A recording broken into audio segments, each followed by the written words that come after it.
આજે હતી અષાઢી બીજ એટલે આપણે વહી ગયા હતા રણુજા રામાપીરના દર્શન કરવા માટે, પણ ત્યાં એટલું પબ્લિક હતું કે મગજ કામ કરતો બંધ થઈ જાય, અને ઉપરથી એટલી ગરમી કે શું વાત કરવી. ચાલો કહો આગળના વિડીયોમાં શું થયું અમારે આરે એમ.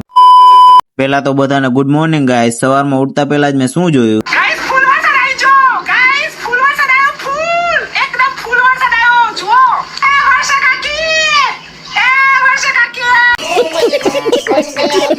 It's time to meet Ramapir. એટલે ચાલતા ચાલતા આપણે વહી ગયા મેળાકોર, કારણ કે આપણે જીસુભાઈ બહુ વાત કરતા હતા. પછી આપણે આવી ગયા હતી રાઇટ્સ બાજુ, પણ રાઇટ્સ સંધી બંધ હતી. જીનકા છોકરાની રાઇટ્સ ચાલુ હતી. જોકે આપણે શું કામ, આપણે ક્યાં રાઇટ્સમાં બેસવું જ છે. વાત તો સહી છે. એમાંય બીજી બાજુ આપણે જીસુભાઈ તો રમકડાની દુકાન જોઈને ગાંડા થઈ ગયા, મારે આ લેવું હોય ને તે લેવું હોય. અચ્છા. અને આપણા દીદી તો ખરીદીમાંથી નવરા જ નતા થતા, ઓલ વસ્તુ લેન આ લેન. ત્યાં તો બજારમાં રખડતા રખડતા આપણે કોણ મળી ગયા, આપણા દીદી ને જીજુ. અને જો આપણા જીસુભાઈ ના નખરા કેવાય, એને ટેડીભાઈ ઓલા જોવા હતા ને એટલે જીજુ ને કહે કે મને ઊંચો ઉપાડો, મારે એ ટેડી ને જોવું હોય એમ છે. તો આપણા જીસુભાઈ અને જ્યોતિબેન બેસી ગયા ટ્રેનમાં.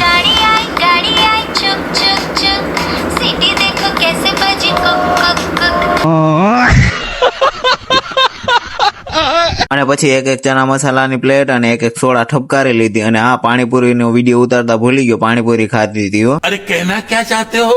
તો રસ્તામાં આપણે મળી ગયા હતા ત્રિશુબેન ને. જો તો ખરી એવા દાંત કાઢીને ચશ્મામાં કેવી મસ્ત લાગે છે. ને એમાં આપડા જીસુભાઈ ને તો હજી લેવું જોઈએ, આપડે પૂછવાનું જ ન હોય કઈ. પછી અમે ખાધું કોન, આઈસ્ક્રીમ ને ગુલ્ફી ને એવું હતું. એ પાછું 50 વાળું. આમાં તમે જ કહો 50 વાળું આમાં શું છે? આમ પૈસા વાળા જ એકચ્યુઅલી માં એવા છે ને કે પૈસા આમ જોઈ નહીં, અમે આમ હજી વસ્તુ ખાય જ લઈ.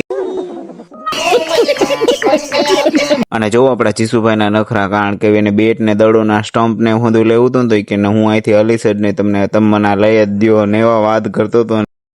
અને પછી રામાપીર ના દરબારમાં જ મસ્ત મજાને બીજના દર્શન થઈ ગયા. એટલે બીજના દર્શન કરી અને રામાપીર ને ગુડ બાય કરીને અમે ગયા ઘર તરફ. તો ચાલો હવે ફરી મળીશું એક નવા વ્લોગમાં, ત્યાં સુધી જય દ્વારકાધીશ.